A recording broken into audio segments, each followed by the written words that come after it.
Okay, man, let's talk about the Lions taking on the Green Bay Packers. It's the rematch. This is the rematch, Craig.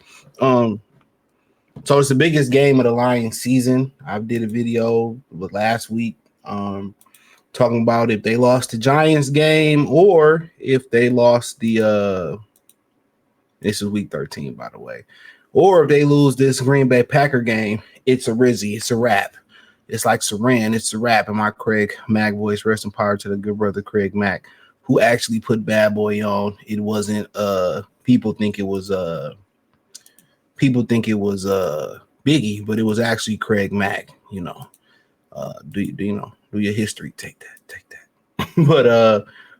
But yeah, man, it's the biggest game of the season. One of the reasons why this is a monumental game, and one thing I didn't even think about the Giants and the Packer game, them 3 home games. Them are 3 home games for the Lions. So I didn't even equate that, to be honest with you. On top of that, and it's very important from the simple fact the Lions are 1-3 in the division. That Minnesota Vice loss, it stung. They're 1-3 in the division right now. So I believe 1-2, excuse me. They lost to the Packers. They beat the Chicago Bears, and they lost to Minnesota. So they 1-2. So they have to at least get to 500 right now and beat the Packers. They lose this game. I just think right now this game is either going to be the turning point of the season where they get out of this funk they go through every year. Like I said, the NFC Championship year, it was around Thanksgiving when they blew it. I forget who they blew. It's Chicago. They blew it versus Green Bay. The year before that was the beginning of the year because they started off injured last year. It was a playoff time. People equated that to injuries, but it is what it is. A bad moment is a bad moment. Okay, but right now this is a must win for the Detroit Lions. This is a must win. They don't win this game, pack them up. Listen to the kid, pack them up.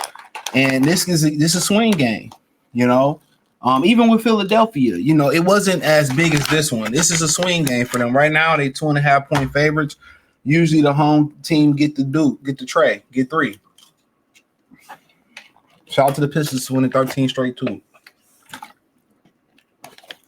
So a lot of times the home team automatically get 3. So they think Green Bay's got a chance. Apparently they ain't been playing well.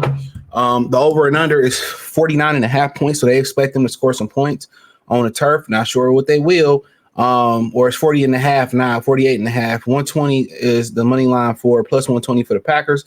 You bet ahead it, you win 120 on the Packers. 140, you got to bet 140 to win 100. Right now, they get a Lions a 54% chance to win, 45.6% chance for them right now. You see the statistics. Love is 2,560 yards, 15 touchdowns, 3 interceptions. Goff is 2,669 yards, 23 touchdowns, 5 interceptions. A lot of those numbers are deceiving, in my opinion. Josh Jacobs sitting at 648 on 169 carries, 11 TDs. He missed last week's game. Jahmyr Gibbs is sitting at 155, 951, 10 TDs.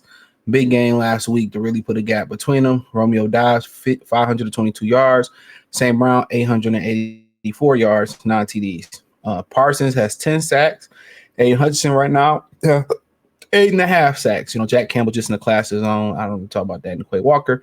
Right now, Quay Walker, questionable neck. Josh Jacobs didn't play last week, questionable knee. Nate Hobbs, questionable MCL knee. Matt Golden, questionable wrist. Javon Belliard, questionable ankle. So I would expect all of those guys to play. For us, Kirby Joseph, don't really know. Terrion did come back from practice with a concussion. Kirby with a knee. Pascal and still not back. Graham Glasgow got a knee. Sonoy Vaki got an ankle. And it's also rumored to the fact that St. Brown has a wrist injury similar to Matthew Golden. The Packers last 5, they 3-2. The Lions are 3-2. They had, a close game with Pittsburgh, I believe it was. No, they popped Pittsburgh. They lost to Carolina, which was interesting. Lost to Philly, just like us, in an ugly game. They barely beat the Giants, and they blew out Minnesota. We beat Tampa, barely lost to the Minnesota, blew out Washington, lost to Philly likewise, and we barely beat the Giants likewise, right? The difference was we was at home and Green Bay was at New York, but it don't fucking matter. It's the Giants, and I say that disrespectfully. But yeah, going into this game, I think it's going to be interesting. To be quite honest with you, it's going to be a very, very interesting game. How will they block? Um, you know, uh, Micah Parsons. Honestly, they also have the other brother back as well too. What's the brother name? Christian Watson. He's a deep threat. I mean, Amik Roberts made a great interception on him some years ago. I don't know if y'all remember that when he played for the Raiders, he made that amazing pick on him. That was great, but yeah, he back. He's a threat to go deep. Um, if they have Josh Jacobs or not, I mean, I honestly would tread lightly on that one because those knee injuries can turn major. That's why I'm kind of a promoter of them resting Kirby Joseph. You don't want to make a big thing a small thing. You know what I'm saying? That's just what it is. So that's something to pretty much look out for. You don't want to make that catastrophic and play on that knee. But for the Packers, my thing is if they can get the ball if they can get the ball running the ball, it's a wrap. And I also, like I said, I'm not as entrenched in football this year. I don't know. I just didn't have last year kind of broke me. I'll be real. But what I will continue to say is this. One of the things that was very intriguing that I watched a clip of Easy on Woodward Sports. Shout out to Easy. What it do? He said that he was saying that they were showing the footage of Aleem McNeil playing defensive end and they going with these heavy fronts. You know what I'm saying? I feel like if you're gonna go with a heavy front, just run a 3-4 defense at that point, right? That's just how I feel about it, right? But that's what I would say. But at the end of the day, they going with heavy fronts, and now they're not getting pass rush. So right now they are admitting that they have a pass rush issue. And they down multiple pass rushers. Lafayette on Al-Quaid, Muhammad, even backup guys that you used to be a pass rusher, like what's the brother's name?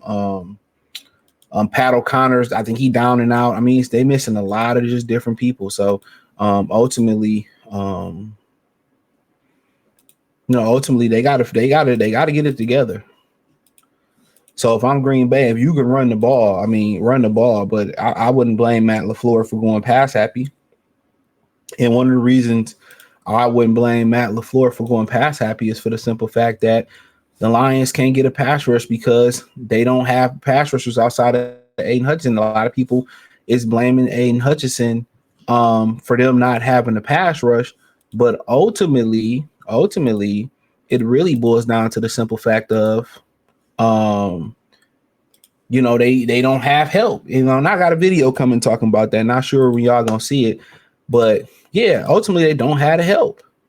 So y'all think this dude is supposed to, for the most part, y'all think this dude is supposed to carry the team on his back, carry the pack. But hey, he needs some help.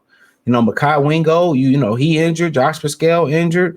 Anzarike played some in for him, and they don't want to admit that they got a pass rush issue. So if I'm Green Bay, I wouldn't blame them for being pass happy. But if I'm them to win the game, if I can establish the run, that's pretty much all she wrote, in my humble opinion. If I can establish that run, that's my main thing. I want to establish the run.